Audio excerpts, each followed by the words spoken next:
Equity funds ரிஸ்கா இல்ல ஆப்பர்ச்சுனிட்டியா? இதை எப்படி ஆப்டிமைஸ் பண்ணலாம்?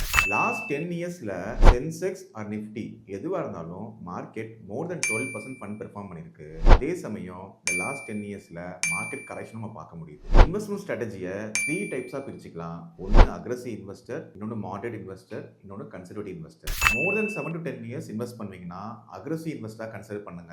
70 to 80% ஈக்விட்டி எக்ஸ்போஷர்ல ஹோல்ட் பண்ணுங்க. இதே நீங்க மாடரேட் இன்வெஸ்டரா இருக்கீங்க, 5 to 7 இயர்ஸ் ஹோல்ட் பண்ணுவீங்கன்னா 50 to 60% ஈக்விட்டி எக்ஸ்போஷர்ல இன்வெஸ்ட் பண்ணுங்க. இதே நீங்க conservative investor 3 to 5 years hold பண்ணீங்கன்னா 40% ஈக்விட்டி எக்ஸ்போஷர் வரைக்கும் நீங்க ஹோல்ட் பண்ண பாருங்க. இந்த மாதிரி உங்களோட ஈக்விட்டி அலோகேஷனை ஆப்டிமைஸ் பண்ணி இன்வெஸ்ட் பண்ணீங்கன்னா ரிஸ்கையும் கம்மி பண்ண முடியும், growth-ஐயும் இன்க்ரீஸ் பண்ண முடியும். என்னோட ஏஜ் 50ஸ்ல இருக்கு, நான் ஈக்விட்டில அலோகேட் பண்ணலாமா? தாராளமா பண்ணலாம். எத்தனை வருஷம் மணியை ஹோல்ட் பண்றீங்களோ அதை பேஸ் பண்ணி தான் ஈக்விட்டி அலோகேஷன் பண்ணணும். உங்க போர்ட்ஃபோலியோல இந்த மாதிரி ஈக்விட்டியை ஆப்டிமைஸ் பண்றதுக்கு என்னோட சேனல் தீபக் வெல்த் ஃப்ரேம்வொர்க்கை ஃபாலோ பண்ணுங்க. இல்ல உங்களுக்கு கஸ்டமைஸ்டு போர்ட்ஃபோலியோ மேனேஜ்மெண்ட் வேணும்னா நான் கொடுத்த நம்பரை கான்டாக்ட் பண்ணுங்க.